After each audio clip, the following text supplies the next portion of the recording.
करने का आरोप लगाया। बड़ा सवाल। आज बड़ा सवाल पर आज हम बृहत चर्चा इस बात पर कर रहे हैं, कोर्ट में अटका मंदिर का मुद्दा, अब क्या करेगा संत समाज?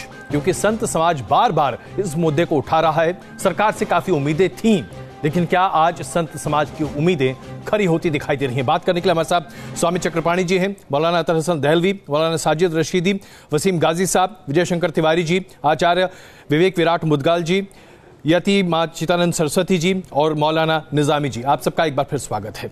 शुरुआत में विजय जी आपसे करूं, इसमें कोई शक नहीं है कि विश्व हिंदू परिषद इस मुद्दे पर लगातार सशक्त प्रयास करता रहा है और उम्मीदें भी थी, लेकिन 56 महीने सरकार की बीतने के बाद लगभग ऐसा लगा कि अचानक देश में एक नई अवचेतना आई। संघ परिवार के अलग अलग संगठनों से आवाजें उठनी शुरू हुई और वीएचपी की आवाज भी तेज हो गई। समझ में यह नहीं आता कि जब संत समाज के आदेश पर ही काम करना है तो फिर सरकार के सामने हाथ फैलाने की आवश्यकता क्यों है?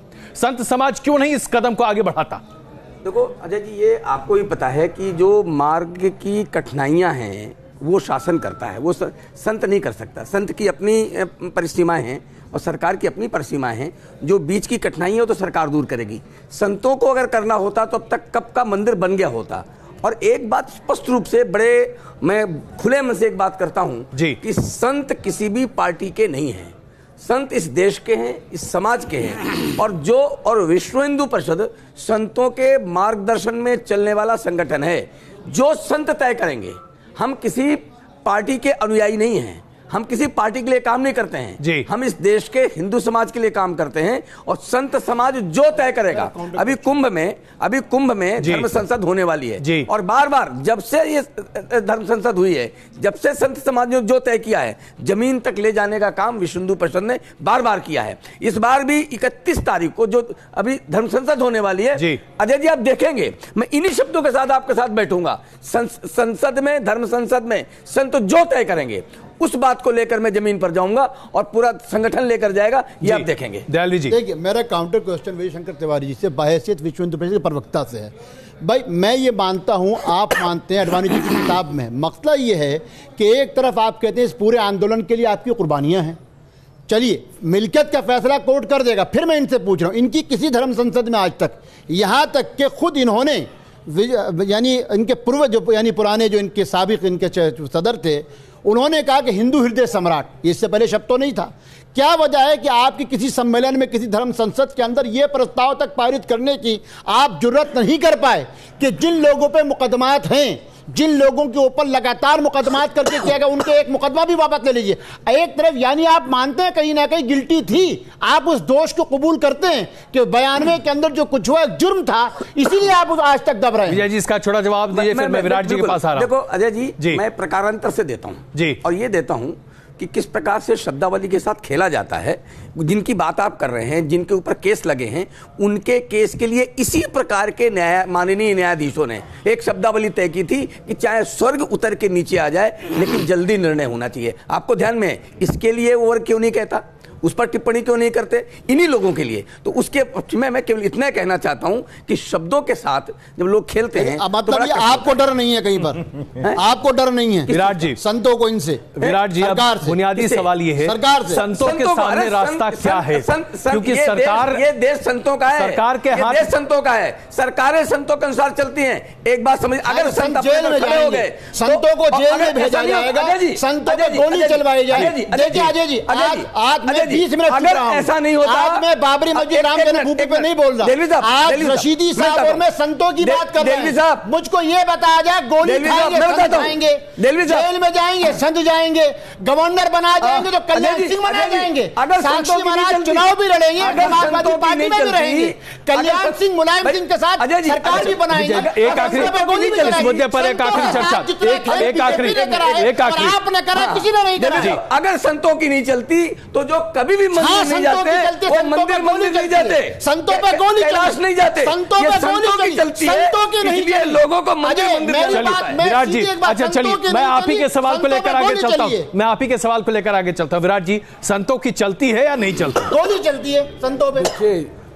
जी की बात भी सही है, परंतु कहीं ना कहीं इस देश में संतों का बड़ा आदर सत्कार है और वो हमारे देश के स्तंभ हैं। सबसे पहली बात, और दूसरी बात, मेरे मित्र देहलवी साहब और रशीदी साहब बोल रहे हैं कि बाबरी मस्जिद का जो ढांचा गिराया गया, जो मस्जिद गिराई गई, उसके जो गुनाहगार हैं, तो जिन लोगों ने बाबरी मस्जिद गिराई उसको तो ये गुनाहगार मान रहे हैं, परंतु जिसने राम लला की मंदिर को गिरा के जिसके ऊपर बाबरी मस्जिद बनाई, वो गुनाहगार कम था क्या? वो तो आताताई था, वो तो आतंकवादी था। तो उसकी मंदिर को तोड़ के जिसने बाबरी मस्जिद बनाई, एक तरफ तो ये बाबरी मस्जिद की बात करते हैं, दूसरी तरफ कहते हैं कि बाबरी मस्जिद अल्लाह की होती है कि बाबर की होती है, जबकि हमने राम मस्जिद नहीं, हमने राम मंदिर कहा। आप बाबरी मस्जिद की बात कर रहे हैं, हम अपने भगवान मर्यादा पुरुषोत्तम राम की बात कर रहे हैं। तो मर्यादा पुरुषोत्तम राम पहले आए या बाबर पहले आया? सिर्फ कब्जा करके सिर्फ लुटेरा ही था, जो लूटने आता था, जो जमीन लूटने आया, जो पैसा लूटने आया, जिसने सब कुछ लूटा, और यहाँ तक कि हमारे लोगों को मारा कूटा, और यहाँ तक कि हमारी औरतों को इतना वहशीपने से, जो इतिहास गवाह है इस बात का, तो उसने मंदिर को गिरा के मस्जिद बनाई। उस मस्जिद को हम अपना मंदिर मानते हैं और उस पर अपना मंदिर का निर्माण करना चाहते हैं। वसीम गाजी साहब, बहुत सीधा सा सवाल है और उसका सीधा जवाब जी।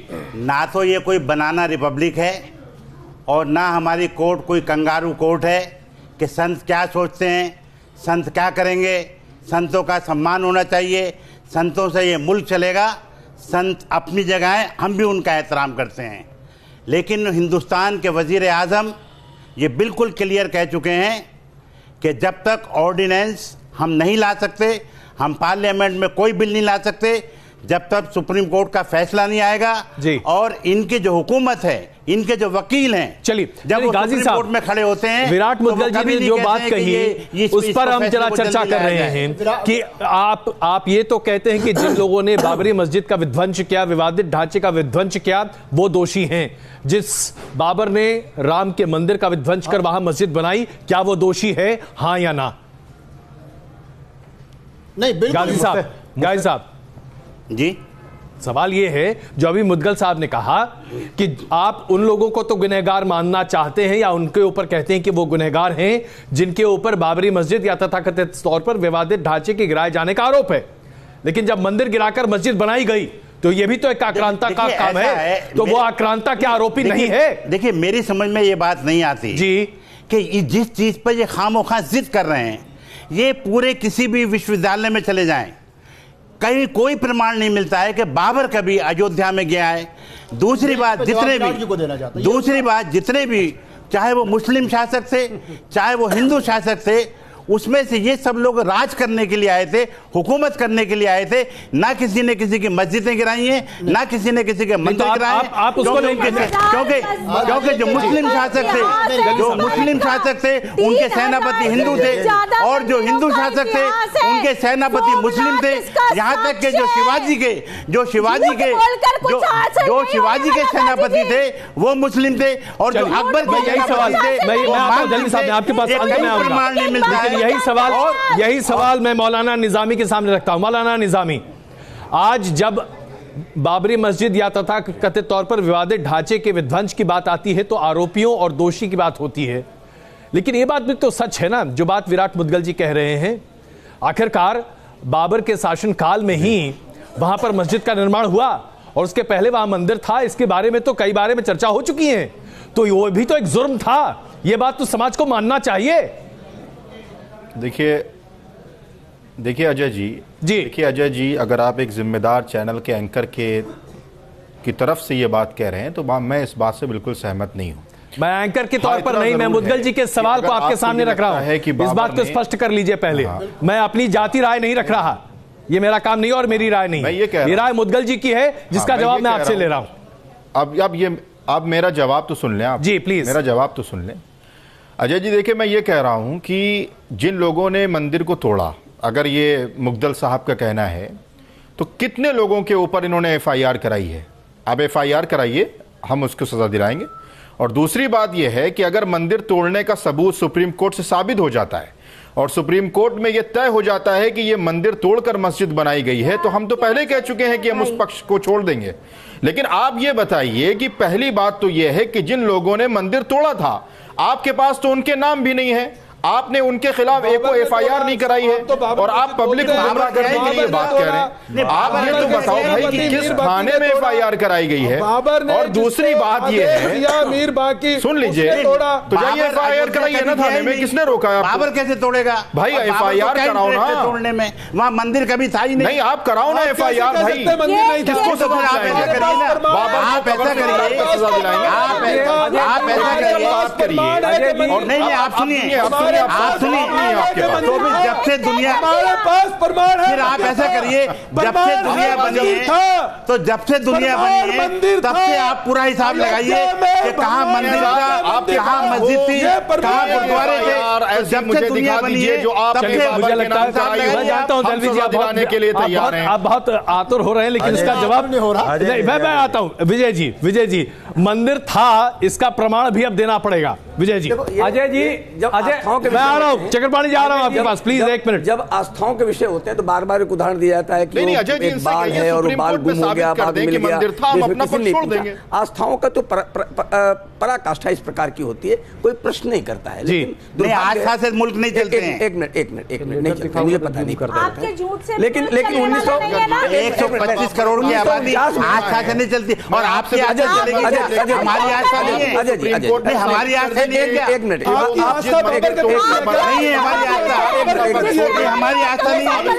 आस्था से नहीं मुल्क चलेगा, आपकी आस्था से नहीं चल सकता। ये मुल्क जमहूरियत है, लोकतंत्र है। ये लोकतंत्र जो है संविधान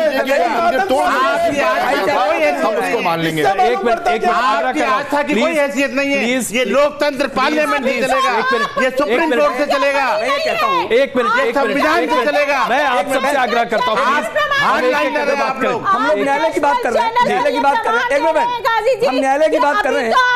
जब गोपाल सिंह विशारद ने एक बार ये गलती हो गई तो मेरी बात सत्य होगी। जब गोपाल सिंह विशारद ने कहा कि हमारे पूर्वज यहाँ पर दर्शन करने जाते थे और हमें रोका जाता है, तो जिला न्यायालय ने कहा कि नहीं, आपको दर्शन करने का अधिकार है। लेकिन जब इसके खिलाफ याचिका गई तो 1955 में फिर हाई कोर्ट ने कहा कि नहीं, पहला वाला जो कोर्ट है बिल्कुल ठीक है।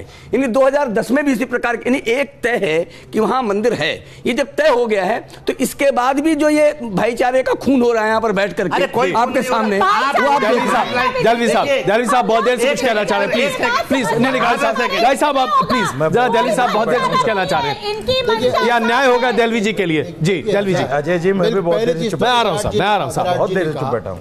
सैकड़ों बाबर, हजारों बाबर, कोई भी शासक हो, वो हमारा जो अपना अकीदा, राशिदी साहब का भी होगा, गाजी साहब का नहीं मालूम, वो कभी इख्तिलाफ करें, लेकिन मेरे अकीदे के एतबार से किसी भी मजहब की महज़्ज़ब शख्सियत बादशाहों से बहुत ऊंची होती है। इसलिए श्री राम की तुलना बाबर से करना खुद श्री राम का अपमान है, किसी सूरत में उनकी तुलना नहीं की जा सकती। पहली चीज़। दूसरी चीज़, इतिहास में मैंने अपने भाई शंकर जी से भी करूँ, अपनी बहन से भी करूँ, हाई कोर्ट के निर्णय की समरी पर जब चाहे मुझसे जहाँ चर्चा करने में तैयार जी।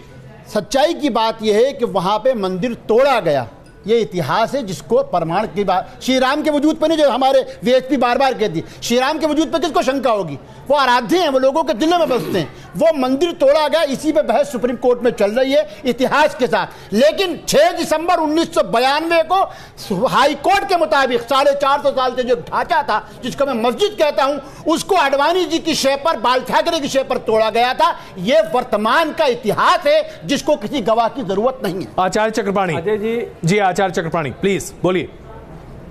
अजय जी देखिए, सबसे पहले मैं दहलवी साहब की जवाब देना चाहता हूं कि दहलवी साहब जो बोल रहे हैं, आप देखो इलाहाबाद हाई कोर्ट के जब निर्णय आया गया और तीनों जजों ने रामलला को बिल्कुल निर्विवादित किया, उसके बावजूद एक मुस्लिम पक्षकारों को टुकड़ा दिया। जब रामलला को निर्विवादित कर दिया तो ये स्पष्ट है कि वहां पे मंदिर था। दूसरी बात, मस्जिद नहीं था। अगर जिसपे मस्जिद तोड़ने का केस चल रहा है उस पर मंदिर तोड़ने का केस चलना चाहिए, न कि मंदिर। दूसरी बात, अभी ये पूछ रहे कि क्या सबूत है कि बाबर ने वहां पे मंदिर था। आप ये देखिए, हमारे पास पत्र है जो बाबर के वंशज प्रिंस तुसी ने पूरे हिंदू समाज से हमारे पास भी बहुत कि जो 1528 में मंदिर को तोड़ा गया, पेपर है, मंदिर को फर्जी पेपर लाए आप, समाज से माफी मांगा। फर्जी पेपर लाए आप। ये यहाँ पे बैठे हुए कोई भी बाबर का वंशज नहीं होगा। ये फर्जी पेपर मत लाया करिए, मीर बाकी का वंशज मत करिए, सबूत है। आप देखिए, अरे फर्जी पेपर है, मुगल बाबर रशीदी जी बताइए। अच्छा गाय साहब एक मिनट वंशज ने पूरे देश से माफी मांगा। रशीदी जी सुनिए, बाबर के वंशज ने पूरे हिंदू समाज से माफी मांगा है। और 1528 में जो मंदिर तोड़ा गया, अच्छा सुन तो लीजिए, 1528 में जो मंदिर तोड़ा, ये फर्जी बात। अच्छा बोलिए रशीदी जी बोलिए, सुन रहे हैं आपकी बात। अरे आपकी बात सुन रहे हैं वो, आप बोलिए प्लीज बोलिए। आप देख सकते हैं चक्रपाणी महाराज, अरे महाराज सुन तो लीजिए। सवाल इस बात का है कि अरे महाराज सोते हुए फर्जी काम कर रहे हैं। नहीं, आप बहुत सुना चुके हैं, आप मेरी सुनिए। बाबर के वंशज ने माफी मांगा है। अरे महाराज सुन तो लीजिए, महाराज सुन तो लीजिए, वंशज नहीं है, सुनिए जो बाबर के वंशज है उन्होंने माफी मांगा। अच्छा सुनिए, अच्छा सुन लीजिए, अच्छा ठीक है चलिए। अरे सुन आचार्य जी आपने अपनी बात रखी, आप जरा रशीदी जी की बात सुनिए। आचार्य जी प्लीज आप अपनी बात कह चुके हैं। आचार्य जी आप सब सुन चुके हैं। जी रशीदी जी बताइए। ये लेटर माफी मांगा है, ये लेटर सुप्रीम कोर्ट में दीजिए। ये मुगलों ने माफी मांगा, सुप्रीम कोर्ट में जमा कराइए। आचार्य जी आपकी बात हो गई, आप एक ही चीज को बार बार कह रहे हैं। मैं आग्रह कर रहा हूँ, रशीदी जी बोलिए प्लीज रशीदी जी बोलिए। बोलने से फायदा नहीं है ना कुछ भी, जब वो बराबर बोलते जा रहे हैं कहाँ जाएगी बात ना उनकी। आचार्य जी मैं आपसे आग्रह कर रहा हूँ, कृपा करके दूसरों को बोलने का मौका दीजिए साहब, इतना तो सहनशीलता रखिए। जी अजय भाई जी देखिए, दहलवी साहब ने बहुत बड़ी बात कही है कि हम बाबर को आस्था के रूप में मानते ही नहीं है। जितने भी मुस्लिम शासक हुए हैं या जितने भी उस वक्त में हिंदू शासक हुए हैं, उनकी हिस्ट्री अगर आप उठाकर देखोगे, उन्होंने धर्म के नाम पर कोई लड़ाई नहीं लड़ी। वो तो अपनी सल्तनत को बढ़ाने के लिए लड़ाइयाँ लड़ा करते थे, और उसी में उन्होंने जो कुछ किया है, उसमें ना हिंदू है ना मुसलमान है। दूसरी बात, बाबर का नाम स्वामी चक्रपाणी महाराज लेते हैं या विराट मुडगल लेते हैं या ये विजय शंकर, हम तो कभी नहीं बाबर का नाम लेते। आपने बाबर के वंशज को आप कंधे पे बिठाकर ढोए फिर रहे, कौन जानता है बाबर के वंशज को भाई? अरे महाराज सुन लीजिए, अरे फिर शुरू हो गया। अरे कहाँ पहुँच गई, आप कहाँ अटके हुए? पूरा देश को शर्मिंदा करा रहे हैं, पूरी दुनिया में आचार्य चक्रपाणी जी आप अपनी बात कह चुके, कृपा करके दूसरों को कहने दीजिए। आचार्य जी आप अपनी बात कह चुके, अब जरा दूसरों को कहने दीजिए। चक्रपाणी महाराज, आचार्य जी तो पार्टी है ना, तो विनम्र आग्रह आपसे कर रहा हूं। आचार्य जी मैं आपसे विनम्र आग्रह कर रहा हूं, कृपा करके हमारी डिबेट को खराब मत कीजिए। आचार्य जी मुझे लगता है इनकी आवाज को बंद करना पड़ेगा। प्रोफेसर साहब जरा इनकी आवाज बंद कीजिए। चलिए आगे बढ़ते हैं, इस तरह से बात नहीं हो सकती। कृपा करके मैं आगे बढ़ना चाहता हूँ। चक्रपाणी महाराज आप तो इसमें पार्टी, रशीदी जी आपने अपनी बात कही। रशीदी जी मेरे पास वक्त कम है, लेटर लेकर सुप्रीम कोर्ट पहुंच। रशीदी जी आपने अपनी बात कही, मेरे पास वक्त कम है, मैं एक बार फिर कर दो। आपने अब तक ये लेटर क्यों रशीदी जी चिट्ठी की बात खत्म हो गई, आप फिर रहे हैं उसको। रशीदी जी मेरा मानना ये है, देखिए मुझे लगता है आपको भी मुझे चुप कराना पड़ेगा। रशीदी जी मैं अपनी बात नहीं, आप अपनी बात पूरी कर चुके साहब, नहीं कर चुके। ये कोई तरीका नहीं होता है कि आप लोग सब मिलकर डिबेट को डिरेल कर दें पूरी तरह से। मेरी बात तो हुई नहीं, अभी तो चक्रपाणी की होती रही। मैं क्षमा चाहता हूं, लेकिन अगर आप अपनी बात आधे घंटे तक करते रहे तो मैं इतना वक्त आपको नहीं दे सकता। बड़े आदर के साथ कहना चाहता हूं। अब जब बाबर के वंशज, मैं आपसे ये जानना चाहता हूं, अब आगे का रास्ता क्या है? आगे का रास्ता क्या होने जा रहा है? आगे का कोई रास्ता तय होने वाला नहीं है। उसका कारण है अजय जी, बहुत पीड़ा के साथ मैं आज आपको एक बात कहती हूँ। अभी विजय शंकर तिवारी जी एक बात कह रहे थे, हम लोगों ने अपने आप को सिवाय मजाक बनाने के और कुछ भी नहीं किया, और इसकी जिम्मेदारी किसी की भी नहीं है। हम लोगों का काम भाट का नहीं था जो राज दरबारों की स्तुति गाते हैं, लेकिन धर्माचार्यों ने ये काम किया जिसका पाप हम सब भोगने वाले हैं, और इसकी जिम्मेदारी और किसी की भी नहीं है सिवाय हमारे। हम धर्म से विमुख हुए, हमने अपने भगवान को छला, हमने अपने भगवान को पूरे विश्व में मजाक का विषय बनाकर रख दिया, हमने अपने आप से छल किया, अपनी आने वाली संतानों से छल किया। अब इसका कोई भी रास्ता नहीं है इस देश में। और भी बहुत सारे ऐसे मुद्दे हैं जो गृह युद्ध की तरफ देश जाने वाला है, जनसंख्या विस्फोट। लेकिन राम मंदिर को लेकर राम मंदिर गृह युद्ध नहीं होगा, आपकी वजह से गृह युद्ध कभी नहीं होगा। गृह युद्ध नहीं होगा, गृह युद्ध तो आप कभी नहीं होगा। गृह युद्ध जब आप ये कहते हैं कि आप बाबर के वंशज हैं, आर्मी लगा दी जाएगी, गृह युद्ध नहीं होगा, कभी नहीं होगा गृह युद्ध। आप बाबर के वंशज, आप धमकी मत दीजिए, गृह युद्ध नहीं होगा, नहीं होगा, नहीं होगा, नहीं आप कभी नहीं लेकर होगा। आएंगे, आपके पक्षकार करेंगे मुद्गल जी, इसमें कोई शक नहीं है कि चित्तरंजन सरस्वती जी काफी हताश और निराश हैं। लेकिन क्या आप भी हताश हैं? क्या आपको भी लगता है कि आगे का रास्ता राम मंदिर के निर्माण का प्रशस्त नहीं हो पाएगा? ये काम बड़ा मुश्किल है।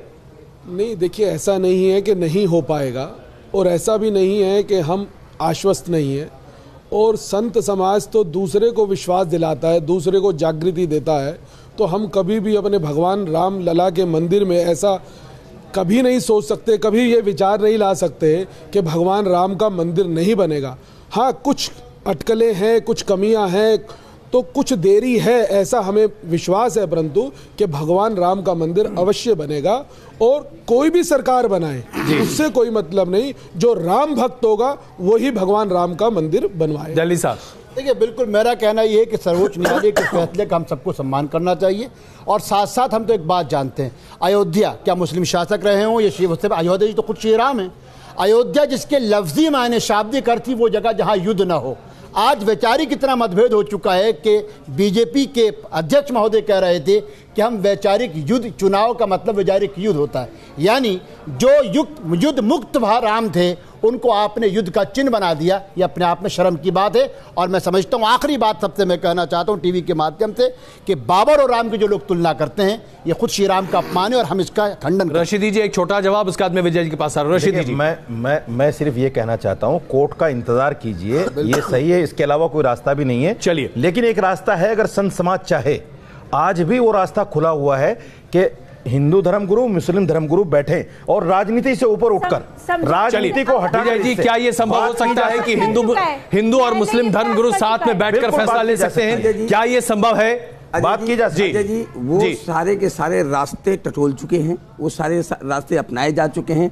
अंत में बात ये जरूर कहना चाहूँगा कि संतों की शक्ति बहुत बड़ी है और किसी भी शासन को ये नहीं समझना चाहिए कि ये सरल हृदय संत जो है हर परिस्थिति में कहीं एक ही जगह खड़ा रहता है। वो संत समाज अपने निर्णय लेता है और जब निर्णय लेता है तो देश की धारा बदल देता है। ये सबको समझना चाहिए। मुझे लगता है कि इससे बड़ी चेतावनी शायद मौजूदा सरकार के लिए नहीं हो सकती है। आप सबका बहुत धन्यवाद इस चर्चा में शामिल होने के लिए।